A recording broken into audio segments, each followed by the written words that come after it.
In the summer of 1997, a fire broke out in one of the old storage wings behind Studio 14 in Burbank. It didn't make the news. It wasn't the kind of fire that draws a crowd, just a blown junction box, a stack of decaying props, some water damage. But 2 days into cleanup, a backhoe caught the corner of a scorched trunk buried beneath the collapsed flooring. My daughter's name was written on the lid in thick black marker.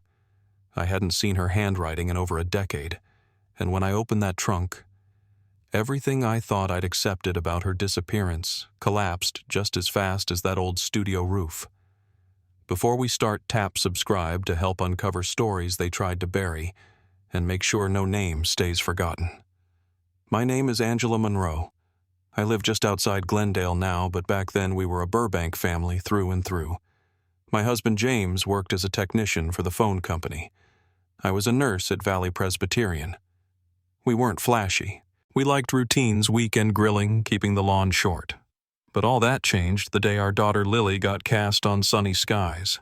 She was 8, freckle-faced, smart as a whip, and always talking. I used to joke she didn't speak so much as narrate her life. The show was a hit. Filmed right there at Studio 14, just a couple miles from our house. Lily played the youngest daughter in a squeaky clean sitcom family, frilly dresses, catchphrases, canned laughter. She loved every second of it. She kept a scrapbook of her favorite scenes, and on her 9th birthday, James and I gave her a silver camcorder. She called it her backstage lens. I still remember her crouched on the living room carpet filming the dog's tail, her cereal bowl, her missing front tooth. We kept our lives simple. Lily went to set after school with a tutor. I handled her call times, made sure she ate between scenes. We didn't hire a manager. We didn't go to parties. It wasn't about chasing fame. It was about giving her a childhood with a little extra sparkle. I never let her out of my sight on that lot unless I absolutely had to. Still, things changed that spring. Quiet things, the kind you only recognize looking backward. One of the casting assistants, Della, was suddenly gone. No explanation. She'd always been good with the kids, always had a clipboard in hand and a peppermint in her pocket for Lily. Then one day she just wasn't there. When I asked about it, one of the producers brushed it off, said she'd moved on. Lily's schedule got stranger after that. More private sessions, weekend coaching with Mr. Kessler, the showrunner. He'd started coming around more, even stopped by our house once to drop off revised scripts. James said he didn't like the man's smile, too polite, too polished. But I didn't think much of it. Kessler had always been generous with Lily. Flowers on her birthday. A personal note at the season wrap party. Back then we thought kindness was a sign of trust. That was the last normal spring we had. Lily had just filmed the 2nd episode of the new season. She was excited. Told me she had a new joke written into the cold open and wanted to practice it at home. That was Friday. The following Tuesday, while I was at work, a delivery truck left a package in our driveway. It was left in the shade near the garage door, scorched on one side corners, blackened from fire. The label said only, "Recovered from Fireside A. Please advise if contents should be returned or destroyed." I didn't even notice it until Saturday afternoon. It was pushed halfway behind a box of floor tiles and a broken lamp. But once I saw the handwriting, once I saw Lily's name in black marker, I froze. Her trunk, the one she used to keep stickers and hair ties and old scripts in. I don't know how long I stood there just staring at it.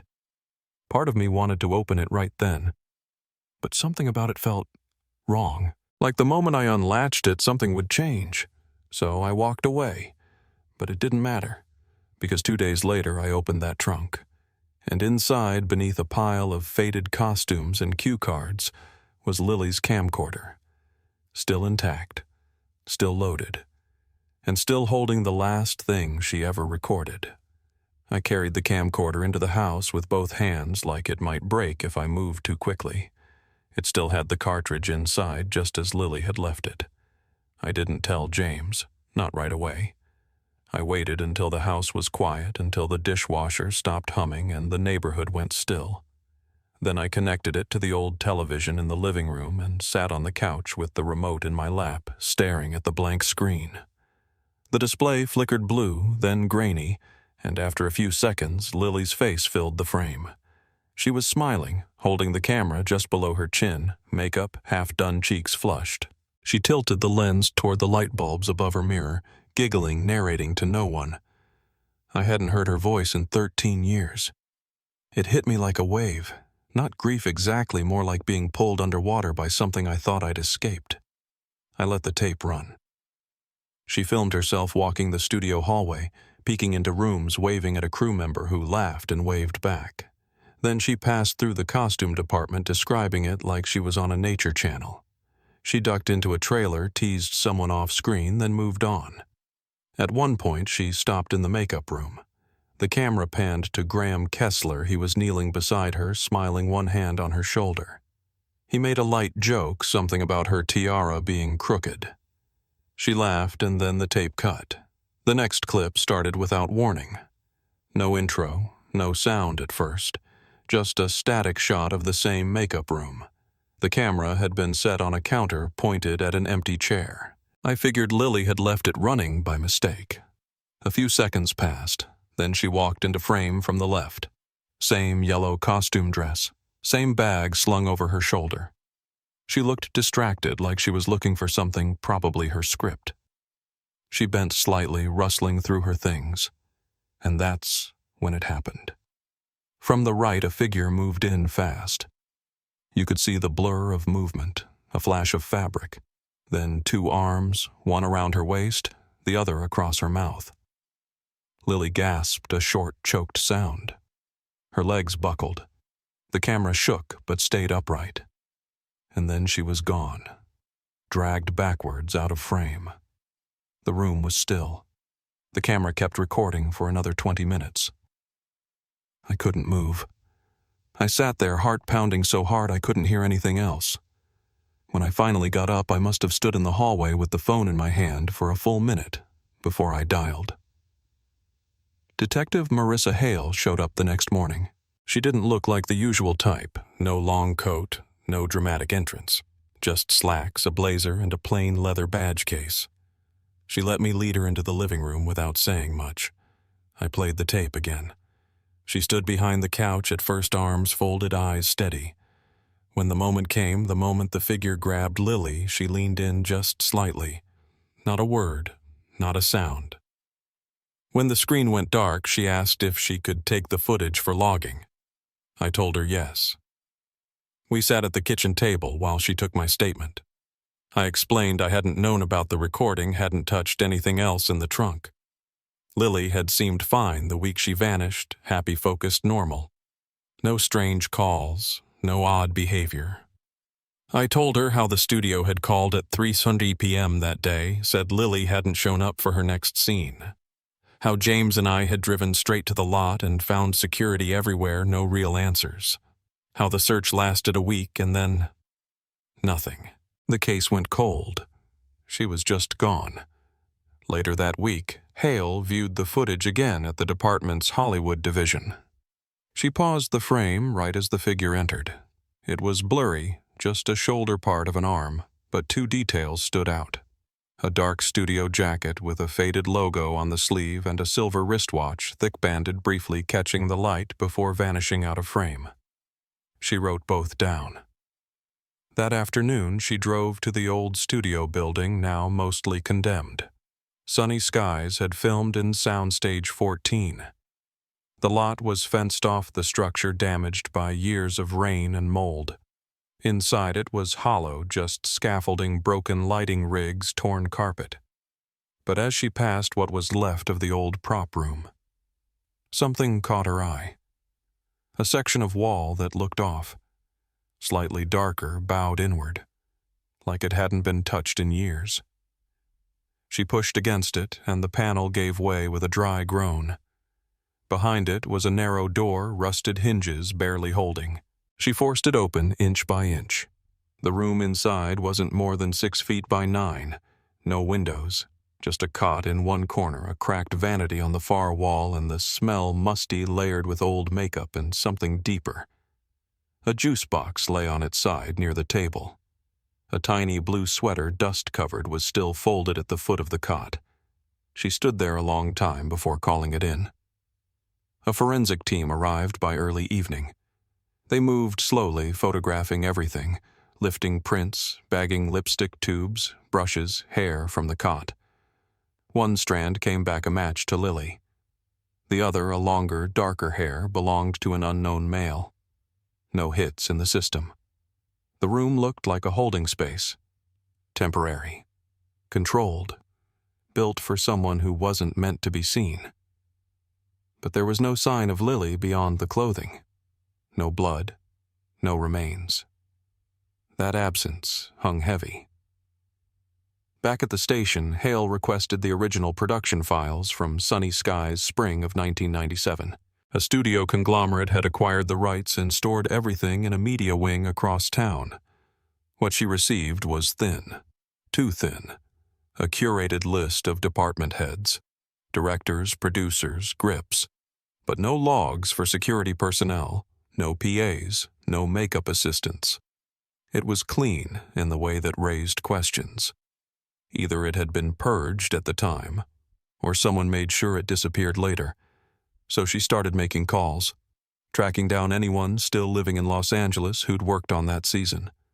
One of the assistant directors, Don Myers, met her at a diner in North Hollywood. He remembered that week.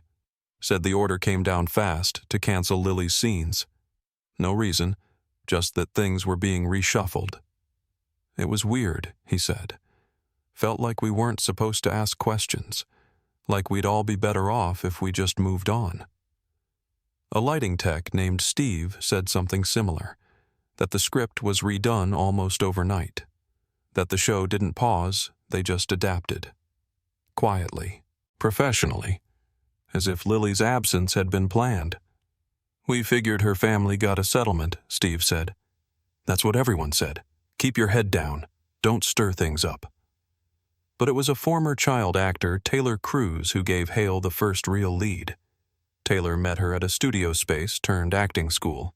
She was calm, measured, but clear. It was a weird set, she said. There was this guy, Harold, or maybe Colbert something. A PA. Always around. Not creepy exactly, just too present. Always hovering near Lily's trailer. She paused, thoughtful. He quit a few weeks before she disappeared. No one ever talked about him again. Hale ran the name through the database. Nothing in the crew records. But a deeper search pulled something. A partial match in the California Hospice Registry, Harold Colbert. West Valley Palliative Woodland Hills. Terminal diagnosis. Pancreatic cancer. Estimated life expectancy under a month. By that evening, Hale was in her car headed north on the Wonder One.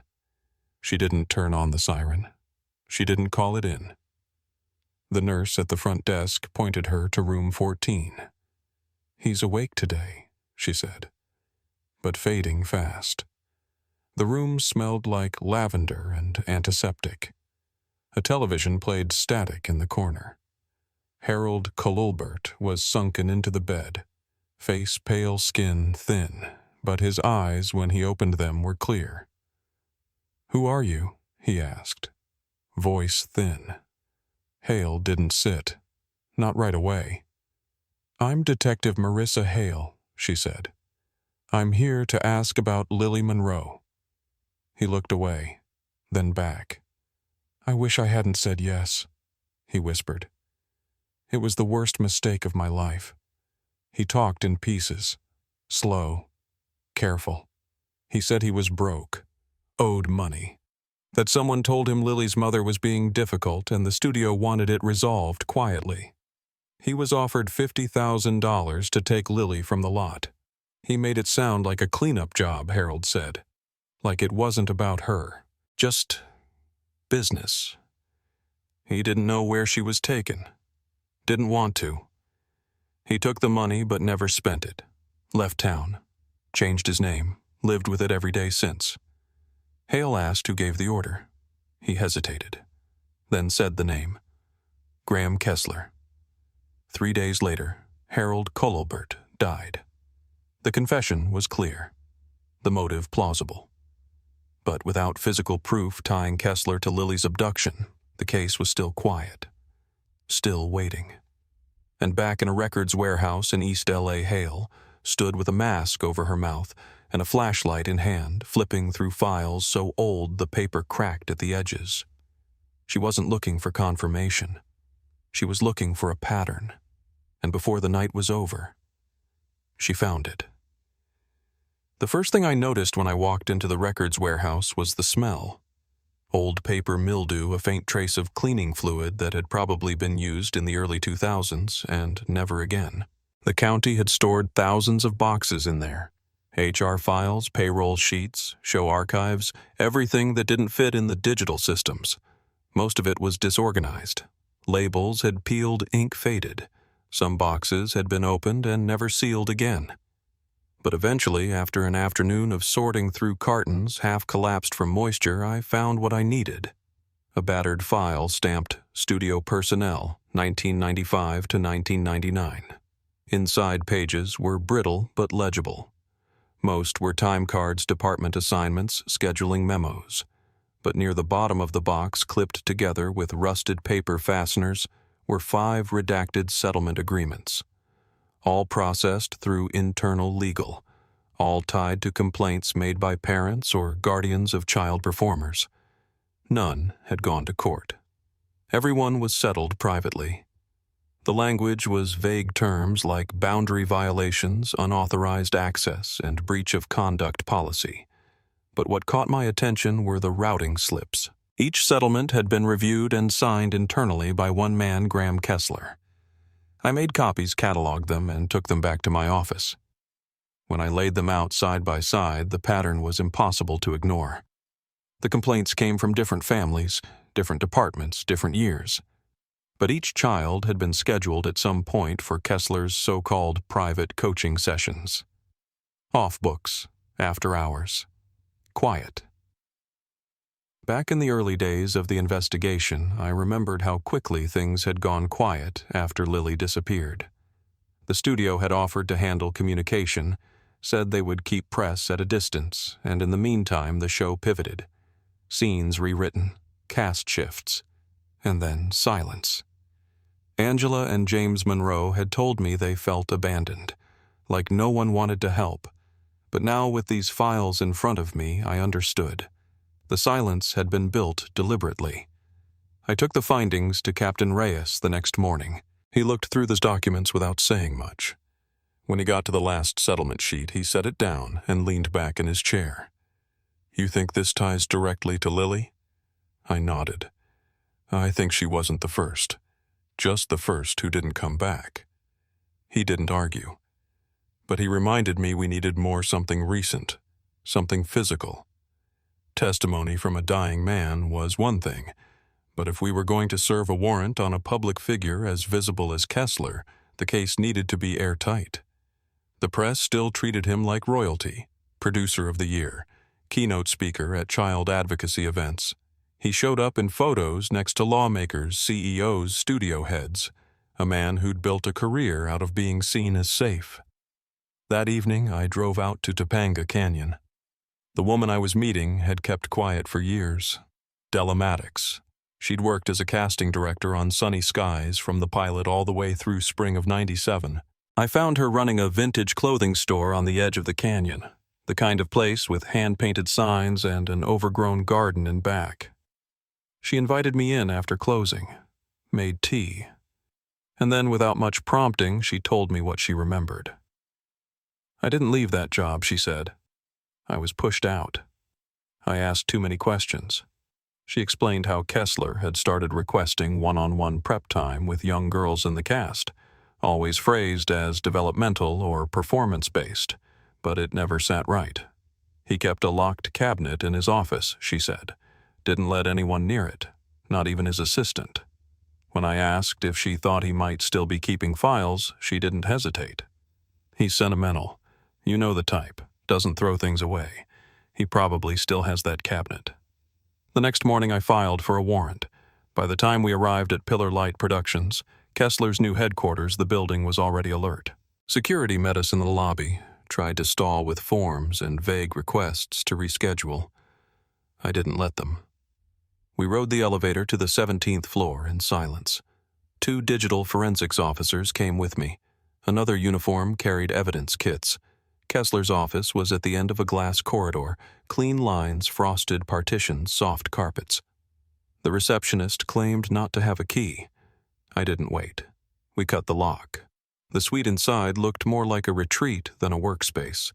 Windows from floor to ceiling, leather furniture, awards framed with museum lighting, but it was the back wall that caught my eye. A shelving unit that didn't sit quite flush. One side had a shadow gap, just enough space to hint something behind it. I knocked gently.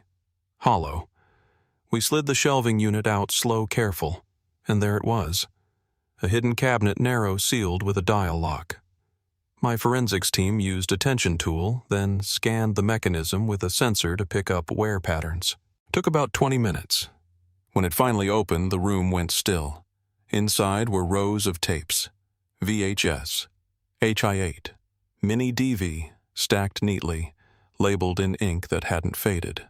Some were marked with names, others just with initials and dates. A few were double-wrapped in archival sleeves. The earliest date went back to 1985. The most recent was early 1998. We documented everything: photographs, log sheets, chain of custody tags. One technician set up an isolated playback station. We played the tapes one at a time. The first few were rehearsals, test scenes, bloopers. But then came the private sessions. Dim lighting, intimate spaces, always one-on-one, always the same voice, off-camera coaching, praising, guiding, never fully visible but undeniably Kessler.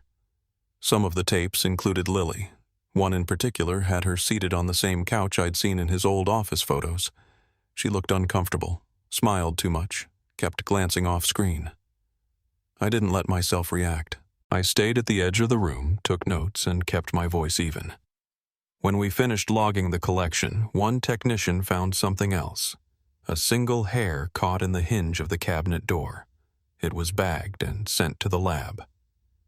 3 days later, the DNA came back. It matched the unknown male profile found in the hidden dressing room under Soundstage 14. We didn't have to guess anymore. It was Kessler. I compiled the case binder by hand. Scanned pages, witness statements, forensic results, tape transcripts. I built a timeline. Harold Colbert's confession, the 5 settlements, Della's testimony, the physical evidence. It had taken 6 weeks, but now the pieces fit.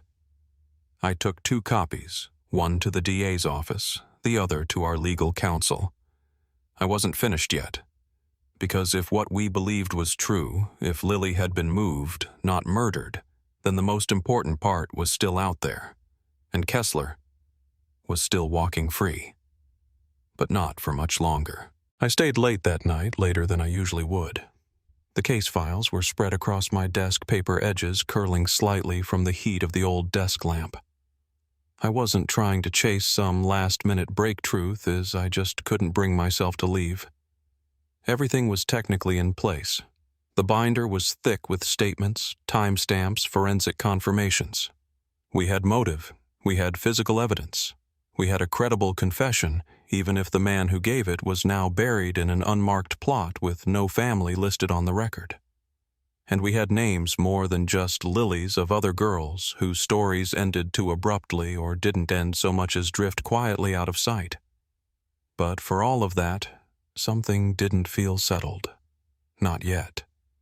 I found myself staring at the still image of Lily frozen on one of the playback frames. She was looking slightly off-camera, chin tilted up like she was waiting for direction. That image sat on the top page of the file printed in grayscale. A child, mid-sentence, mid-something. And I kept thinking, what happened after that? We knew she'd been in that hidden room beneath the studio at least briefly. We had the sweater, the juice box, the DNA. But then, what? Where was she taken? Who helped move her? There had to be more than one set of hands. I started rereading the production logs. Not the polished binder I'd first received, but an earlier draft I'd requested from a low-level archivist at the old studio's storage vendor. It had been flagged as incomplete, but sometimes those are the ones that hold the missing threads. This one had margin notes, scribbled dates, crossed out names, and on page 3 beneath the line marked, "Week of May 5th, cast schedule revision." Someone had written, "Reschedule Lily." No explanation. Cancel 2:30, blocking. Then beside it, approved by GK. That was the same day. May 6th, the day she vanished. I wrote it down in my notebook even though I already knew the date by heart. What stuck with me wasn't the reschedule, it was the lack of reason. No sick note, no weather delay. Just a decision, unchallenged. The following day, I met with someone I'd been trying to track for weeks. His name was Ray Garza, and back in '97, he was a junior security contractor assigned to Soundstage 14. He hadn't been listed on any of the official call sheets or safety logs. I only found his name because he'd filed a minor injury report the week after Lily disappeared. Something about a sprained wrist and faulty scaffolding. He agreed to meet at a coffee shop off Riverside just east of Studio City. He looked older than I expected. Worn down like someone who'd spent the last couple decades trying not to be noticed. He didn't recognize me by name, which I took as a good sign. When I told him I was investigating the Monroe case, he went quiet. Stared into his coffee for a long minute before answering. "I remember the day she went missing," he said finally. "They told us not to talk to anyone. Said the show was pausing for retooling and that nothing we saw needed to be in the report." I asked what he meant by saw. He didn't answer at first, just shifted in his seat and rubbed the side of his face like he was trying to decide how much trouble he could still get into. "I saw a van," he said. "It was parked behind the loading ramp. Not marked.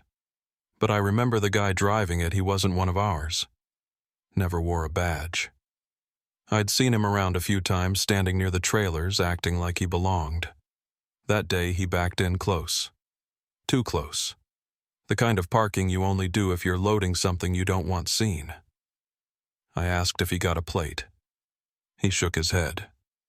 Said he'd written part of it down on a post-it in his locker, but the studio cleaned everything out by the end of the week. "I figured whatever happened, it was above my pay grade," he added. "That's how they made you feel back then. Like it was safer not to know." I thanked him, got his permission to include the statement, and left with a knot in my chest I couldn't shake. The problem wasn't disbelief. It was that every person I spoke to remembered the same silence. Not fear, not panic, just quiet compliance. They knew something had happened, but the people above them made it very clear, don't look back. That night I sat in my car longer than usual after pulling into the station lot. The city around me kept moving, buses, flashing signs, the echo of traffic under the overpass, but inside the car it was still. I thought about Angela, about how many times she must have run over that week in her mind trying to figure out what she missed. I thought about James standing in that driveway watching the fire-damaged trunk being unloaded. And I thought about Lily somewhere between that room beneath the stage and wherever she'd been taken next. The timeline was tight. Whatever happened, it happened fast. I went back to the file again, to the camera footage, to the moment she was pulled off screen. I watched it again, frame by frame. That silver wristwatch glinting for less than half a second, the jacket sleeve just barely visible, and then a detail I hadn't seen before. Right before the camera shakes, right before the scuffle, a second shadow crosses the light. Not a full figure. Just movement. Subtle. But it was there. I paused the frame, enhanced the contrast as much as the old footage would allow.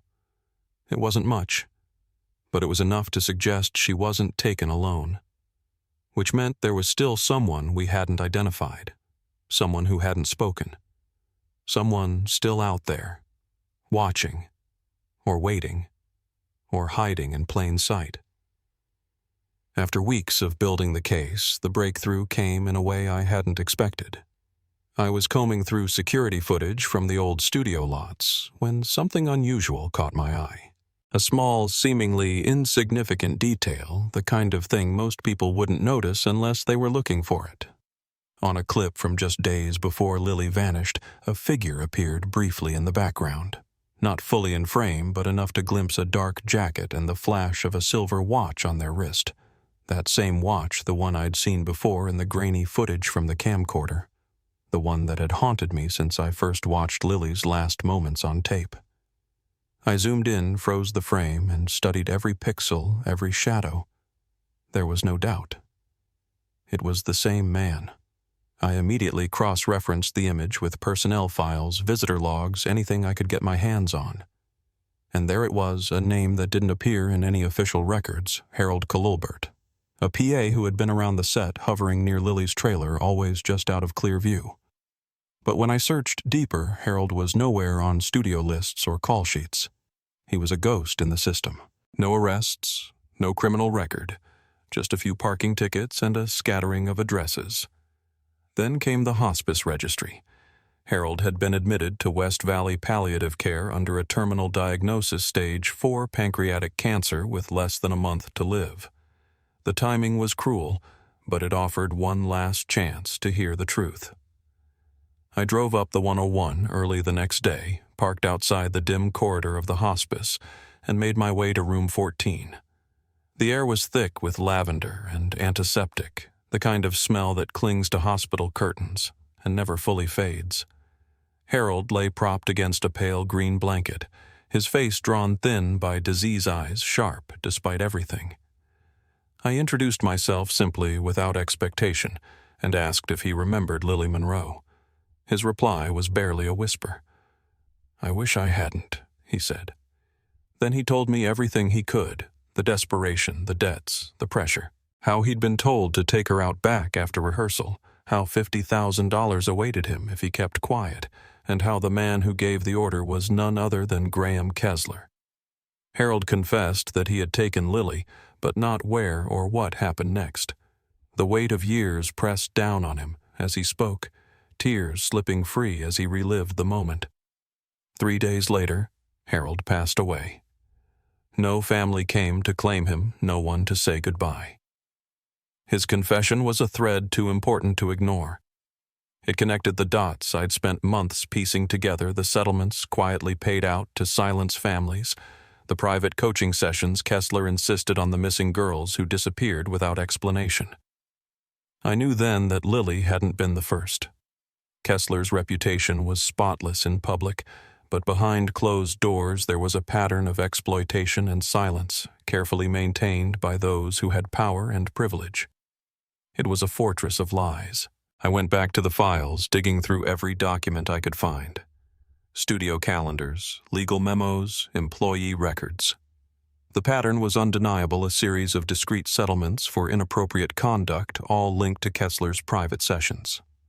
The cases never made it to court, always resolved quietly, quickly, and with confidentiality clauses that seemed designed to erase the victims' voices. The more I uncovered, the clearer it became that Kessler had constructed a hidden world where children were prey, and silence was the price of protection. With the evidence mounting, I knew the next step had to be bold. Kessler was still active, still powerful, and likely still hiding crucial proof. I obtained a warrant to search his production office, a sleek high-rise in West Hollywood. What we found there confirmed everything I feared. Behind a hidden cabinet door in his private suite were shelves lined with dozens of videotapes, many labeled with initials matching the victims' names, including Lily's. The tapes showed private coaching sessions that quickly shifted from benign to disturbing, revealing a man who weaponized trust and control. Among the tapes, forensic analysis recovered a hair caught in the cabinet hinge. The DNA matched the unknown male profile from the secret dressing room beneath the old studio lot. Kessler's fingerprints were all over this nightmare. That night, I compiled everything into a case binder, witness statements, forensic reports, video transcripts, and legal documents. 2 copies were prepared, one for the district attorney's office, the other for our legal counsel. The case was no longer about a missing child. It was a criminal conspiracy with undeniable proof. But the hardest part remained finding Lily. Was she alive? Had Kessler moved her? And if so, where? As I drove home, the city lights blurred past, but my mind was elsewhere on the girls who had come forward quietly, the families whose lives had been shattered, and the one child who had vanished and hadn't yet returned. The truth was finally coming to light, but the full story had yet to be told. It was after midnight when I finally locked the case binder in my desk and stepped outside. The station parking lot was quiet, just a few stray lights humming overhead, their glow pooling on the damp asphalt. For weeks my world had narrowed to this case: one hallway, one office, one endless chain of evidence. But there was a limit to what you could prove with paperwork. We had enough to put Graham Kessler's name on a subpoena, but the part that mattered, the part about Lily, was still hidden somewhere out of reach. Every lead I chased brought me closer to something dangerous. I could feel it tightening around the edges just out of sight. I met with the DA in the morning, presented everything: Harold Colbert's confession, the settlements, the tapes, the DNA matches. The legal team moved fast, and by midday, I was standing with a search warrant at the front desk of Kessler's production company. Pillar Light Productions was glass and chrome, and security the kind of office designed to make you feel small. The receptionist tried to stall, and then two men in dark suits arrived, doing their best to slow things down. But we were already inside. The elevator was silent all the way to the 17th floor. The forensic techs stayed close. I could see my own reflection in the glass doors as we walked down the corridor. Kessler's office sat at the far end. The door was locked. His assistant insisted she had no key. I broke the seal myself. The suite looked expensive but impersonal. Sunlight filtering through floor-to-ceiling windows. Plaques and trophies arranged on shelves. At first glance, there was nothing out of place, but at the back, a wall unit seemed slightly misaligned, like it had been moved and never set right. I rapped my knuckles against it. Hollow. I called the forensic techs over, and together we eased the shelving away. A narrow cabinet, nearly seamless with the wall, was hidden behind it, sealed with a dial lock. The team got to work. It took time, patience, and a tension tool, but finally the door creaked open. Inside were tapes, rows of VHS and Hi-8, each one labeled by hand. Some tapes were double-sleeved. Some had only dates or initials, but I recognized the pattern. It was meticulous, not careless. These weren't souvenirs. They were records. We set up a viewing station in an adjacent conference room, isolating the equipment for chain of custody. The first tapes we played were uneventful screen tests, rehearsals, a few awkward interviews. Then the atmosphere changed. The coaching sessions began. Intimate settings, closed doors, voices kept low. Kessler never appeared fully on camera, but his presence was constant, directing, encouraging, sometimes asking questions just off-screen. Lily was there. So were others.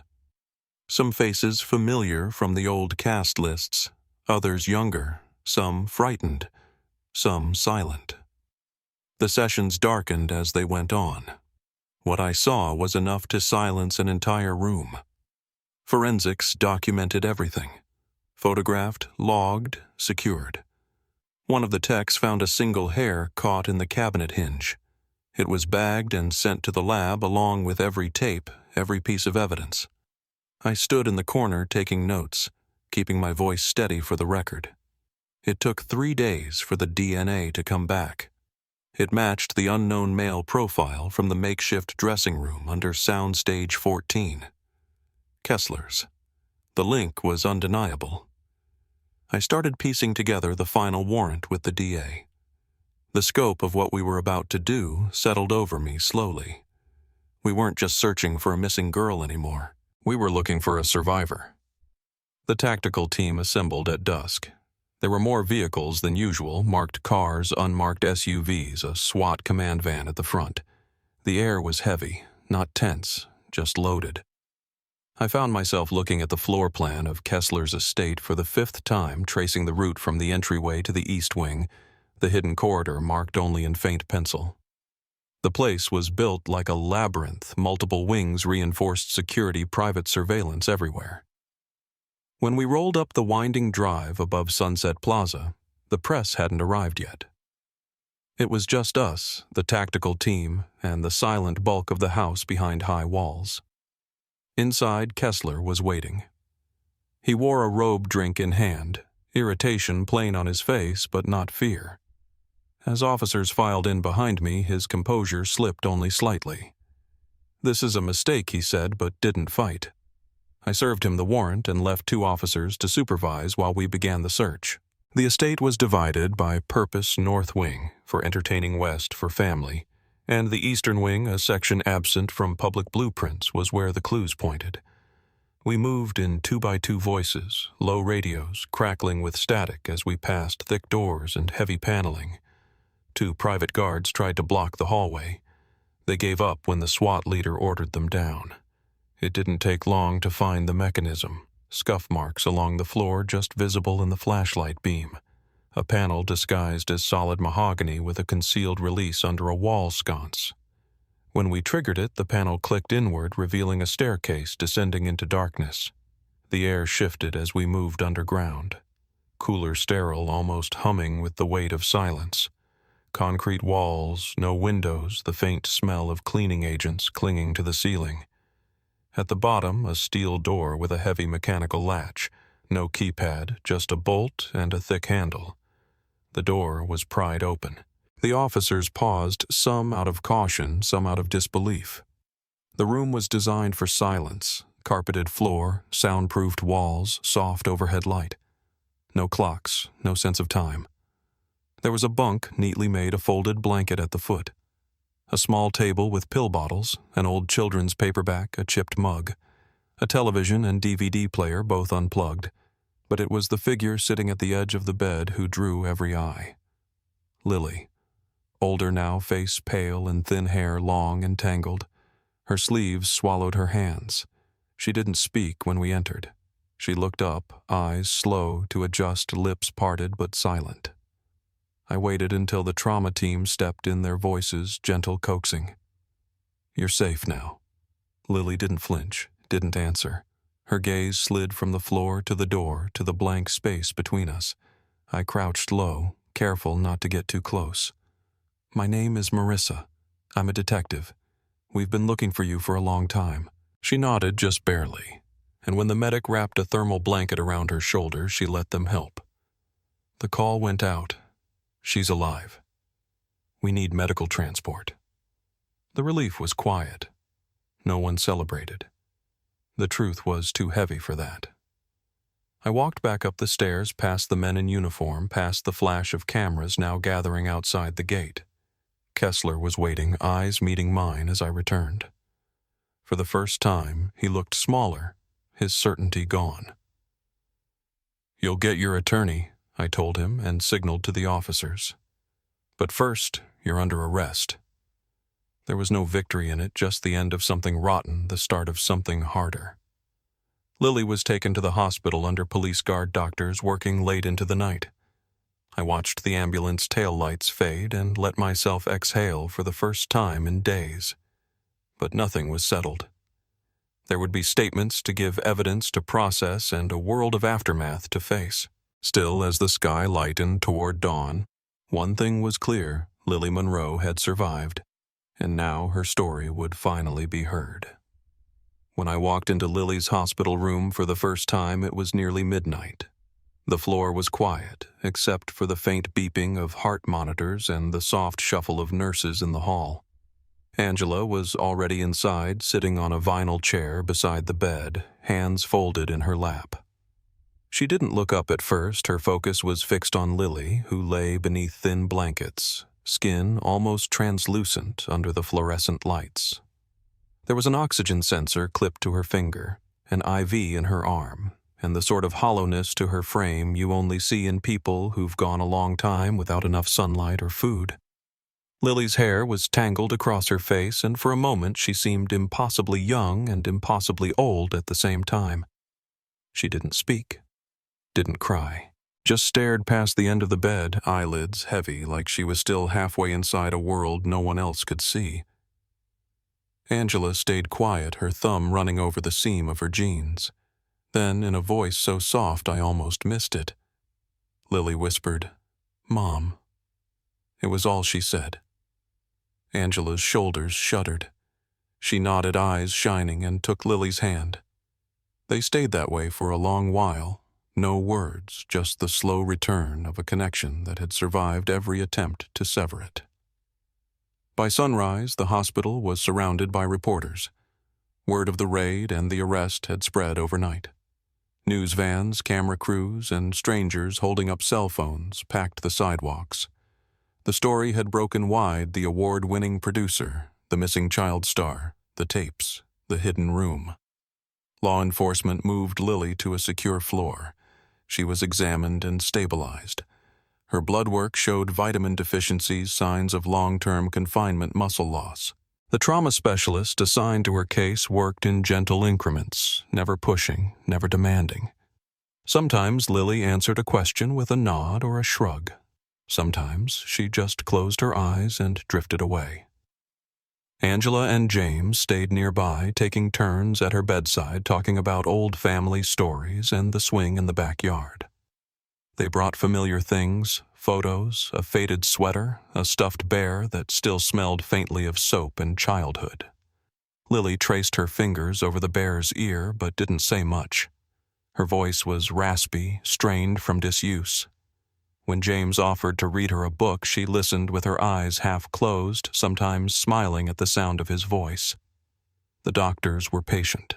They checked her vitals, encouraged her to eat, let her take everything at her own pace. Meanwhile, the investigation moved forward. Kessler had been denied bail. The tapes, dozens in total, were reviewed by a joint task force. New victims were identified, many now adults, some living out of state. Some gave statements in person, some through attorneys.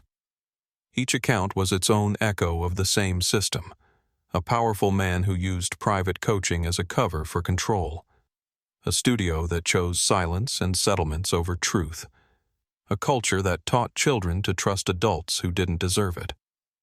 The DA's office assembled a sweeping list of charges. The case file grew by the hour, evidence transcripts, medical records, sworn affidavits. The day of the preliminary hearing, I watched from the gallery as Kessler was led in wrists cuffed, face closed. He didn't look at the families, didn't speak. His attorneys argued, but the evidence was overwhelming: physical proof, survivor testimony, years of documented predation and cover-up. The judge listened, read through the binder, and set trial without hesitation. The media swarmed outside. Some of the survivors chose to sit in the courtroom, supported by friends, partners, old castmates who had drifted from the industry. They didn't need to testify in public, but their presence mattered. One woman, now a mother herself, squeezed Lily's hand in the hallway. "You made it," she whispered. Lily nodded, a ghost of a smile on her lips. Later, Angela told me that after the woman left, Lily cried for the first time. Not loud, just tears running quietly down her cheeks. The weeks that followed were a blur of paperwork, medical appointments, and quiet days in hospital rooms. Lily's health improved in small steps.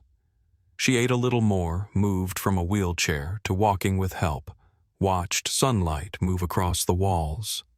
She liked to sit by the window when it rained. Sometimes she'd close her eyes and just listen.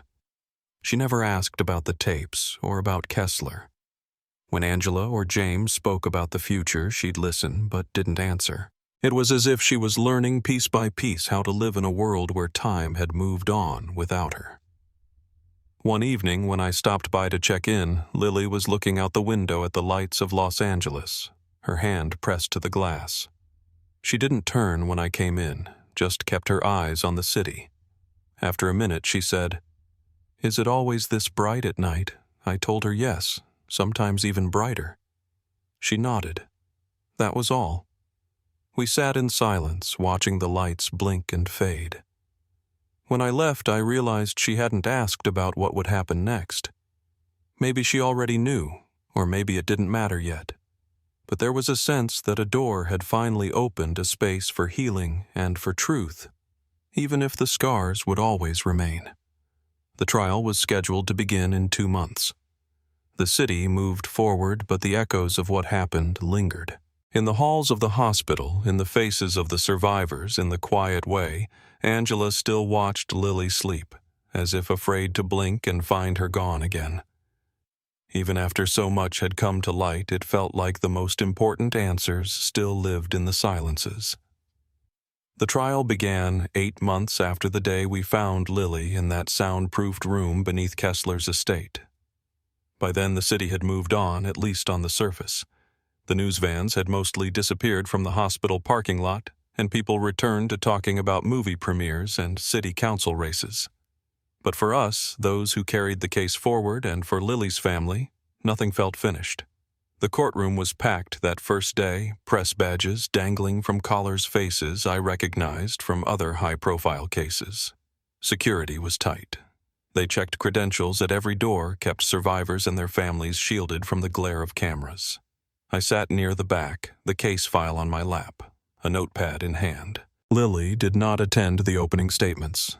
She'd made it clear she wanted her presence in the courtroom to mean something not just for herself, but for the others who had survived and for those whose families would never get this chance. She waited until the day her testimony was needed, and even then, the judge allowed her to testify in a closed session, the public excluded. Most of the survivors did the same. Their stories weren't meant for spectacle.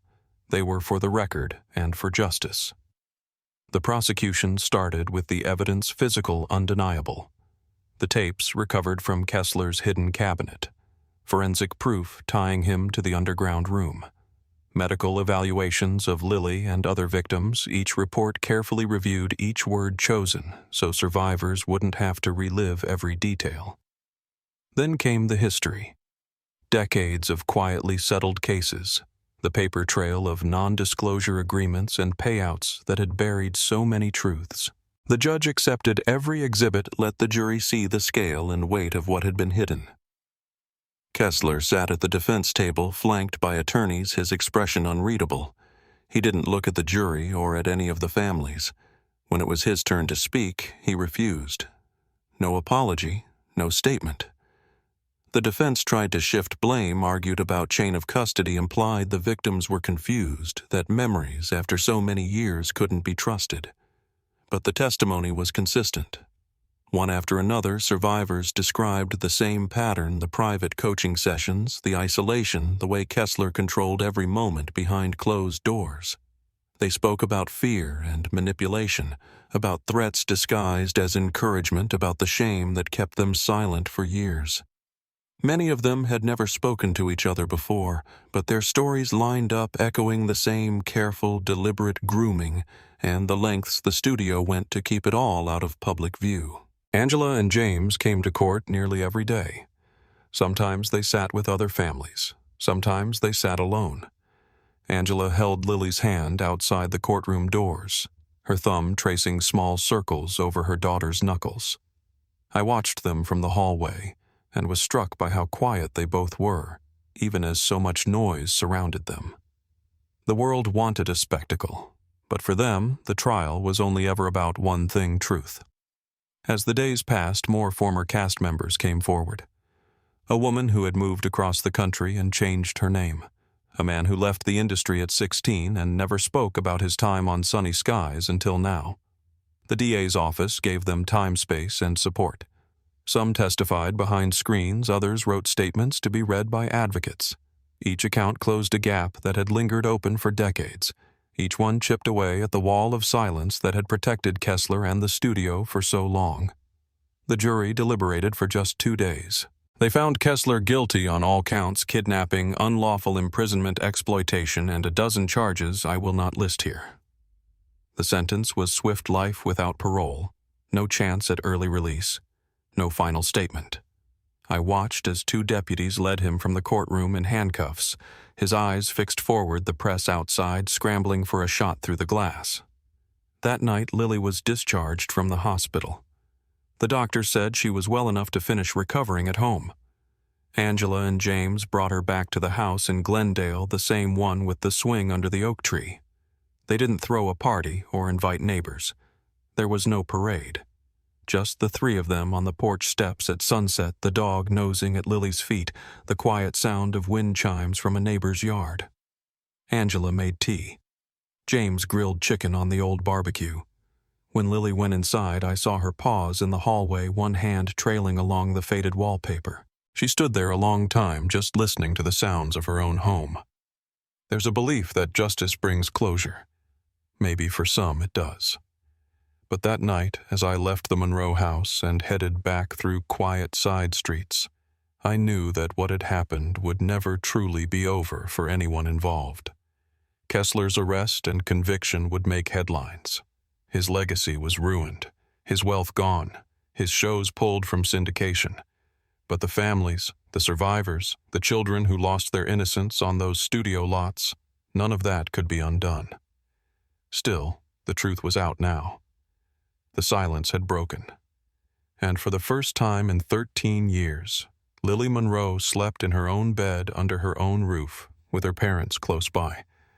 That wasn't closure, but it was something like peace. I still remember that last evening at the Monroe house just a few weeks after the trial ended. The sun was low, throwing gold through the kitchen window and across the wood floor where Lily used to sit with her coloring books. Angela moved quietly, humming something old and familiar as she poured tea while James worked in the backyard fixing the gate he'd neglected for years. Life was moving forward, but it moved differently now, slower, softer, as if everyone inside that house had learned how easily a world can shift. Lily didn't speak much in those days. She would drift from room to room, touching the backs of chairs, pausing by the photographs that lined the hallway. Sometimes I'd see her out on the porch swing in the evenings, her knees pulled to her chest, eyes fixed on the darkening yard. The weight of what she'd survived hung there, not heavy like it was in the hospital, but present all the same. She was finding her own way to be in the world again, moment by moment, never forcing it. Angela and James stayed close, never hovering but always near enough. I think they understood that there were things they'd never truly know, silences that would remain even as other wounds slowly closed. The routine of ordinary days' grocery lists, folding laundry, the sound of the neighbor's mower became their anchor. Some scars faded, others stayed. But there was a kind of strength that settled in too. The sort that doesn't draw attention, but holds a family steady through the next hard thing and the next. The case itself was over.